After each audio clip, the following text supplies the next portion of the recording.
A light magnitude 2.6 earthquake hit 42 kilometers, 26 miles, away from Kahramanmaras, Turkey, in the morning of Tuesday, June 3, 2025 at 7:06 a.m. local time. Europe, Istanbul GMT +3.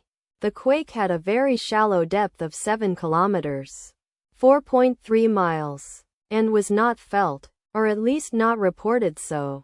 First to report, EMSC after 6 minutes.